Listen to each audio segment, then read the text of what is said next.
one's come from to appreciate where we're going. And when you realize how far we've come in such a short time, you also realize how far we're still going to go in the near future. Because yes, okay, so let's start 94. What was our communications landscape like then? What were the characteristics of it? In 1994, there was no such thing as a mobile phone network. It was only in June 1994 that we got our first network, and even then it was seen as a privileged environment for the wealthy. They used to refer to phones as yuppie toys. You don't even think about it in that context anymore. But back then, that's how they were seen. And someone who had a phone clearly was someone of means. And it was still another 2 years before the whole prepaid concept came in and the market exploded. So at that stage, the fixed line, and only amongst a small proportion of the population, less than 10% of the population, actually had fixed lines. So there were about 4.5 million fixed lines in use in South Africa. Now it's dropped down to 3.5 million, but we reached a peak of 5.5 million at one point at the turn of the century. So it was still growing at that stage. And at that time also, computer penetration was very low, probably less than 5 million computers in use in South Africa. But that was also around the time that the computer revolution really began in terms of the PC becoming commonplace. And then, of course, the internet emerged in 1994 in South Africa as a consumer tool. And that changed everything in terms of how people communicate. And also, where do you think, how did we communicate before the internet? Like, what did people do? Why do you think... no, sorry, I was going to ask that question poorly. What were the major milestones then after that? I'd say all the biggest milestones came in 1994, because that was the year that the first mobile networks switched on in South Africa. MTN and Vodacom both launched in the middle of 1994. It was the year the internet came to the public. The first internet service provider aimed at ordinary individuals was called Pix Internet. Very few people will remember that today, but Pix really began the whole revolution. On the commercial side, there were two ISPs at that stage, the Internet Solution and a company called the Internet Company of South Africa, which became UUNet, which became iAfrica, which became MWeb. So it was at that stage something that was seen as very technical and something that was accessible only to the few who had computers, who had the means to access the internet and the knowledge to access the internet. And is this because that's only when the technology developed, or is this because we came out of isolation? It was quite a coincidence that there was a perfect storm of both democracy, of politics and of technology that emerged in 1994.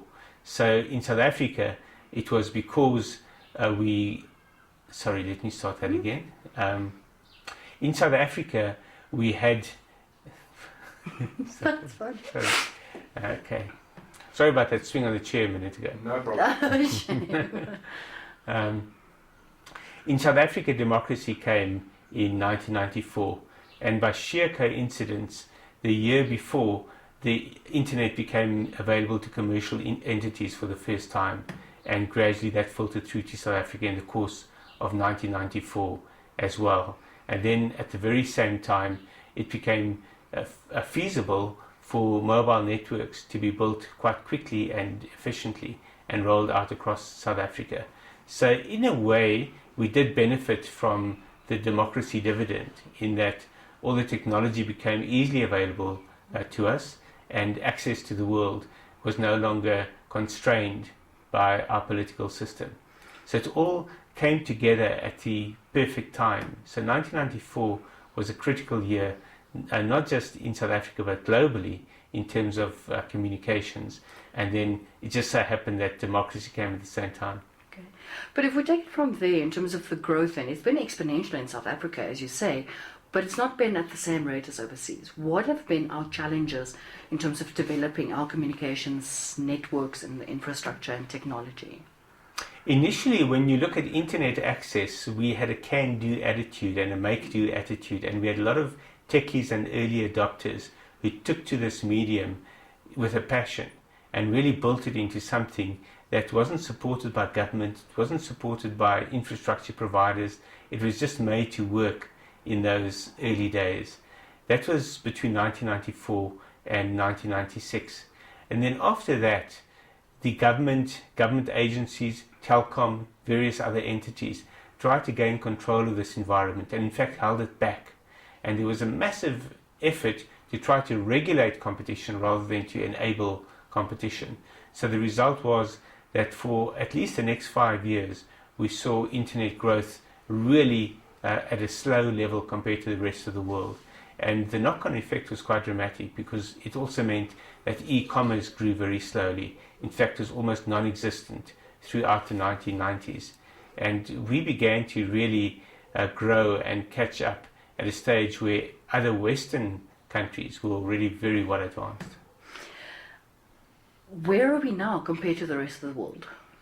We're still far behind, but the difference between where we were 5 years ago and where we are today is dramatic.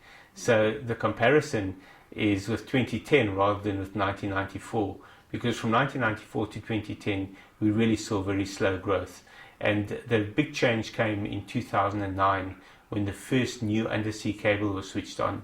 The Seacom cable was the first competition to the cable that was controlled by Telkom for the previous decade or so.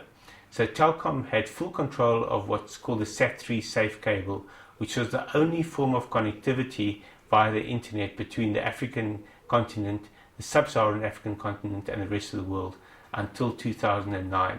Satellite connectivity was possible, but very expensive and slow. So in terms of effective connectivity to the world, we had that one cable. When Seacom was switched on in 2009, it opened up competition. So it wasn't so much that it brought more capacity or faster speeds, but that it brought more competition. And that changed everything. And from 2010, we saw an explosion in the growth of internet use in this country. That's had a knock-on effect in terms of data use on mobile networks as well.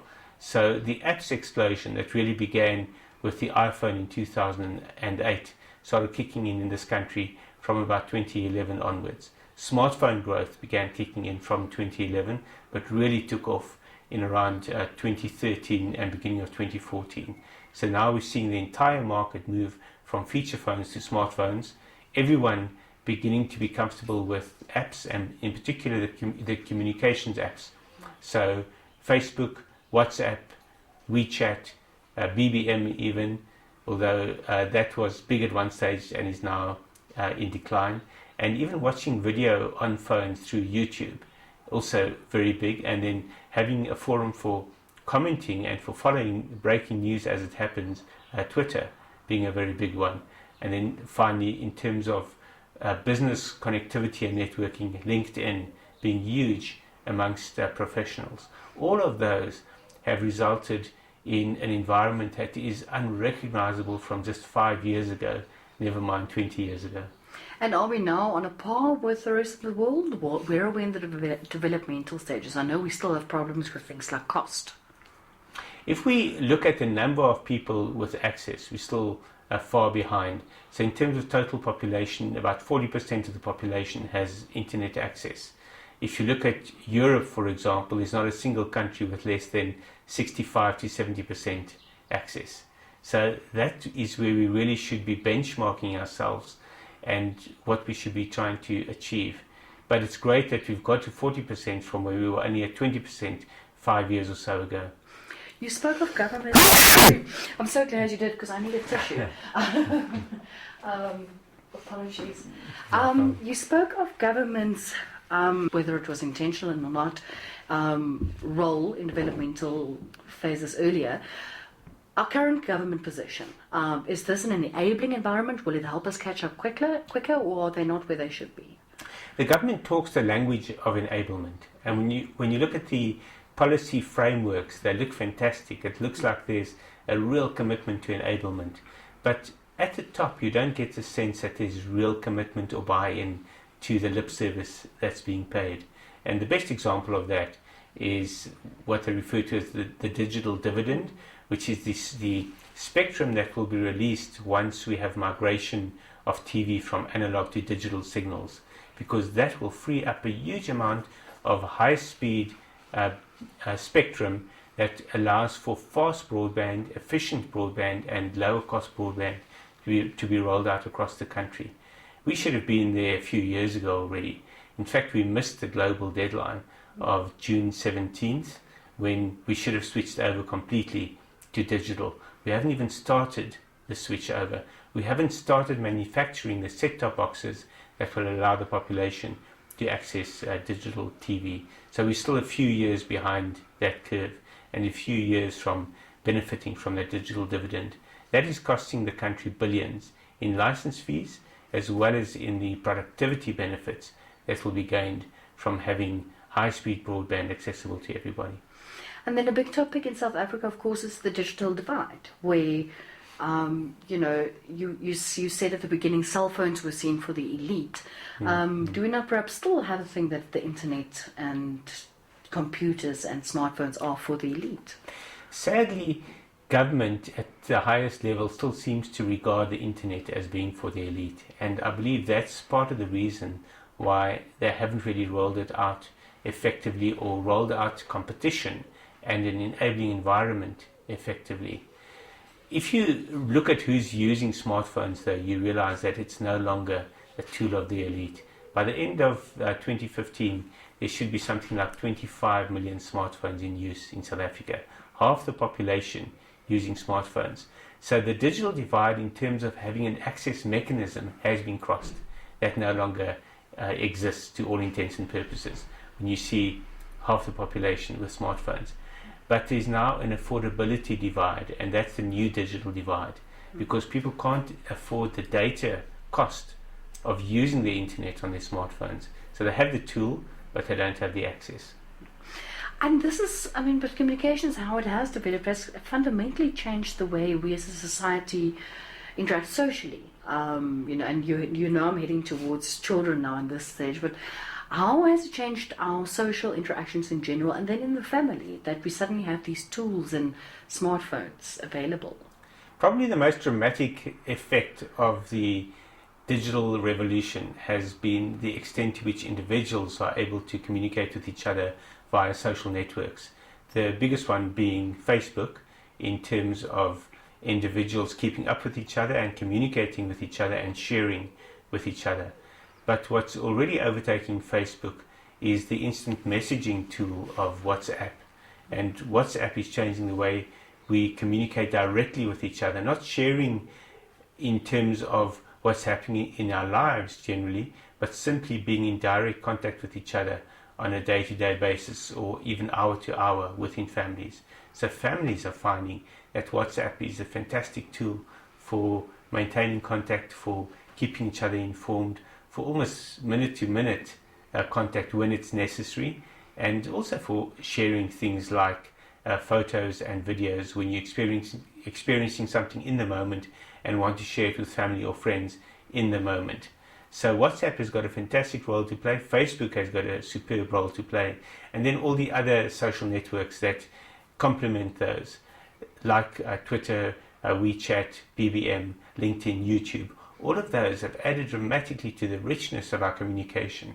There's a lot of comment about how technology has isolated us from each other, but I tend to disagree, because my experience is that it brings far more people together than any other communications form in history, aside from the physical gathering in a home or in a town square, or a sports or music event, for example. It's been a dramatic revolution in how people are able to come together rather than isolating them. That being said, it does have an impact in the family environment, where people focus too much on the technology as a communications or entertainment tool. From an entertainment point of view, technology does enable the isolation of the individual, even within a group situation.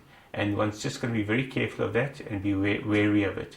So I always recommend that within a family environment, there should be times when it's pure family time with no technology involved. And if you focus on that, you can actually increase the richness of family life by having technology being used when it's relevant, but being put aside when it's necessary. Excuse me. Pardon me. But also with technology and the family comes risks, especially in terms of children. How does one manage that and balance a child learning and developing online and protecting themselves versus you as parent protecting them? There's a few rules. In our book, Tech Savvy Parenting, Nikki Bush and I came up with a structure for how parents should introduce technology. So there isn't a silver bullet, there isn't a one-size-fits-all or a specific rule, but there's a structure and a framework that you can follow for introducing technology. But there is one guiding rule, which is that you have to ration screen time. And by screen time, I'm not only talking about smartphones and tablets, but also TV and computers. So we forget that this is a debate that's been going on for decades, from the introduction of TV sets in the household and children being glued to the TV. Now they're glued to the smartphone or the tablet, but the TV still plays a role, and so does computer games. And you've got to see where there's a benefit to it. Some computer games are great for hand-eye coordination, for example. You've got to see the educational benefits of having a computer to research information and the like. And you've got to see the social benefits of them being able to communicate with their friends via WhatsApp, for example. But you've also got to put that in the context of what's appropriate at what age. And again, there isn't one size fits all, but there are broad guidelines. And it all comes down to balancing the amount of time they spend on a screen and the amount of time they spend at play or outside or being physical. If we look at news communication, that kind of, or just general information gathering, I sometimes get the sense that we know a whole lot about very little, that people tend to consume very superficially in the technology age. Is that something fair to say, and how does one address that? There's no question that people consume very superficially in the technology age, but at the same time, we must also bear in mind that far more people are able to consume news and background information than ever before. We've never had such a, let's call it a democratic news consuming environment in history. So in the past you had radio and TV, but very often that was his master's voice. In other words, government telling us what we could watch and giving us the message that government wanted us to hear. Now we have the ability to go out there and get the news, filter it through our interests, but also find dissenting views and a range of views. From the point of view of breaking news, Twitter has revolutionized the world of news. It's forced news media in general to be far more immediate. It's forced traditional publishers and media to come up with versions of breaking news services online or via Twitter. So they've had to embrace these new forms of communication, and that's just enriched the ability of individuals to access more news more quickly and in greater depth if they want that. An impossible question, because if you say, like you said, if you look at 94 and where we are now, no one would recognize it. What does the future hold? It's hard to say what the future holds, but one of the key pointers to the future is our own activity. So, for example, we're seeing an explosion right now in fitness devices like the Fitbit, activity monitors, that feed back to us as individuals exactly what we're doing, what our bodily status is, and all that. More and more those services are being linked into medical aids. So, for example, in South Africa, Discovery's Vitality service draws in your activity from any of the activity monitors that you might be using and gives you loyalty points for that. In the future, and this is something that scares a lot of people and that they wouldn't be enthusiastic about, that same information is likely to be used by those same organizations to adjust your medical aid rates or your life insurance costs and the like, because they have so much more information about your health and activity. Now take that concept and extrapolate it into news gathering and into events-based activity. So a news organization, for example, will no longer have to contact the traffic police to find out where the worst traffic is, or the traffic authorities. They will have it mapped out for them precisely. They'll be able to show, in fact they already can, they just aren't doing it, but they will be able to show exactly where the traffic patterns are going bad at any given moment. But more than that, they'll be able to predict how it's going to develop through the day, for example. Same with weather patterns. So we have weather forecasts, we have the weather bureaus, but at the moment it's really a top-down thing. In the near future, you'll be able to extract from all the data that's available exactly how the weather patterns will develop and how that will affect things like traffic, power consumption, etc. So with all that as background, the media will have far more information on the environment in general, and will be able to put news events within the context of that environment, and that could change our entire perspective of news in the future. But I certainly think in South Africa, for one, newspapers are not going to go away or anything like that. How do media organizations balance traditional needs? You know, someone in a rural village still wants a newspaper versus technology development. The big shift is going to happen when everyone has a smartphone, and feature phones are part of history. And on that smartphone, they'll be able to consume that same news more quickly, more efficiently, and more cheaply. In the future, when data costs come down and certain services don't cost anything, or there's free Wi-Fi rolled out throughout towns and villages and the like, and you simply open your app and the latest news is there. So when you look at the newspapers that are aimed at the broadest mass market, you find that the content is very concise. And that content, I believe, is perfectly geared towards mobile devices. And I can see a very quick shift at some point in the near future from print consumption to mobile device consumption of news in the mass market. Just something I wanted to ask earlier. You spoke of, medical aids, for example, accessing information. How does one control the amount of information Big Brother has about you? Can you? How does one control the amount of information that's out in the cyberspace about you as an individual? One of the big fault lines in the digital revolution in the coming years is going to be privacy, and how you control your own information and who has the right to your information. And I believe there are going to be many legal battles fought both in South Africa and internationally around exactly that issue. So it's not a technology issue anymore, it becomes a legal issue and a privacy issue. And it's going to be a fascinating battle, and probably also a very bruising battle. Finally, I found it my biggest irony when I'm looking at the record player and vinyl is back in. Is there a sense that certain communication themes, that maybe the question is how one uses technology, because it seems there's always some kind of flip back to something that we have found before. There's an awakening to the fact that technology isn't always the solution, and the best example of that is vinyl records. The real audio aficionado is realizing that a vinyl record gives you a far richer and more authentic sound than digital.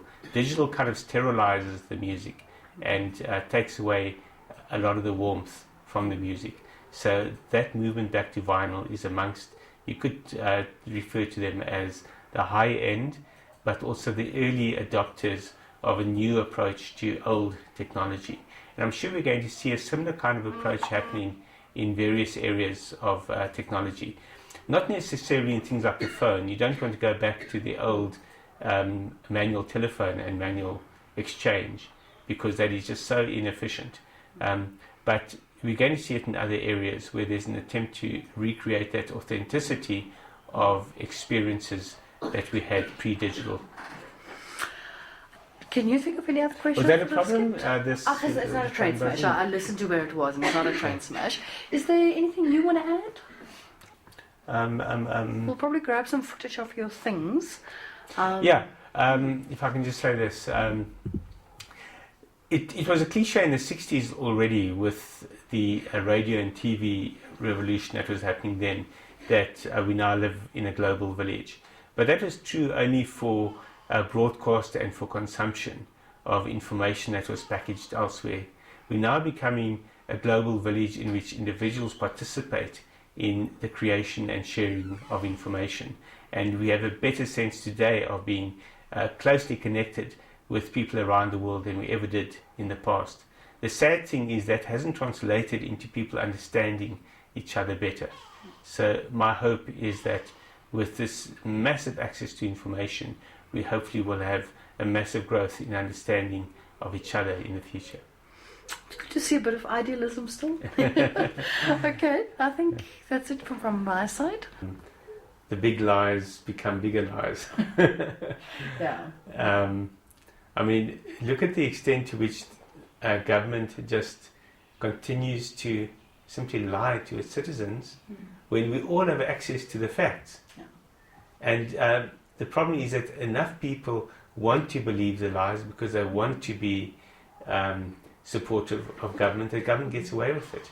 But it beggars belief that they expect us to believe the kind of nonsense that is spouted almost daily these days.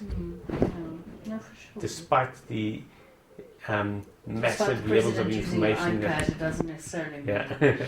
That's irrelevant. Well, I think the point of the piece is going to be that technology is useful insofar as you make it work for you. Yeah, 100%. You know, it's as you say, with children, you need it to be a developmental tool and not inhibit them. This is Yanda.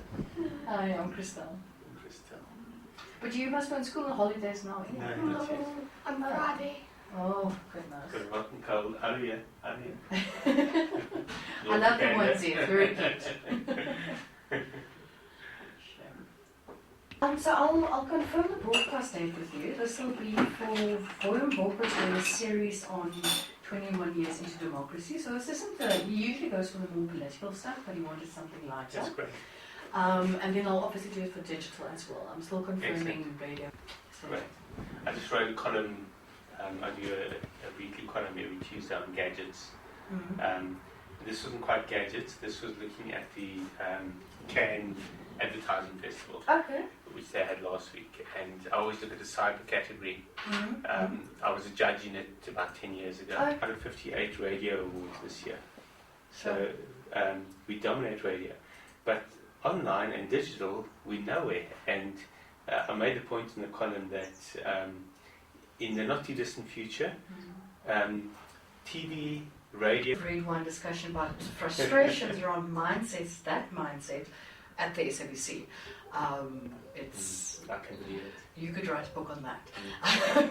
But yeah, I don't know. You know what I do? I celebrate the small victories. You know, we inherited a newsroom that the SABC digital newsroom has actually been in existence for donkeys. And teaches it to someone else. I take that little victory and we build from there.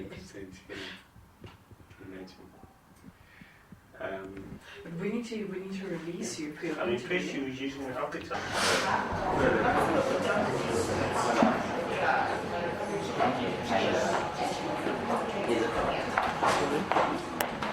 What things do you use to know that it's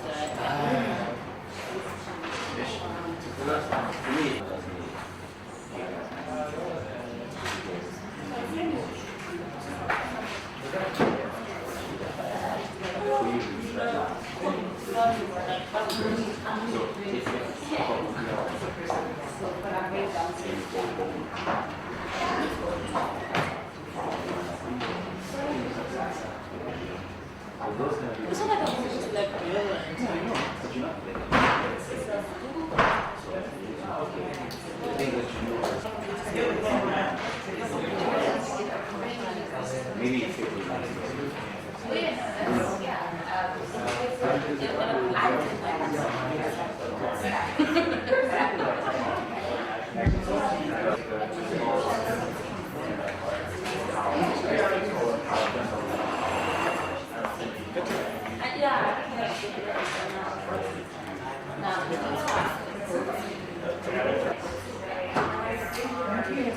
Shall I tell you what the two PGCs are? Then you can advise. So one is saying, at the risk of revealing my age, I was a student and my parents gave me my first cell phone.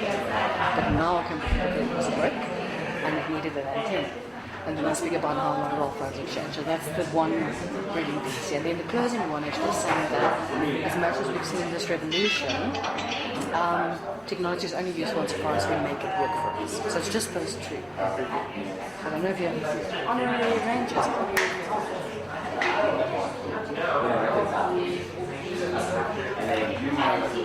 Ek sal moet kyk of ek nou hier kan kyk. Nee, best. Ja.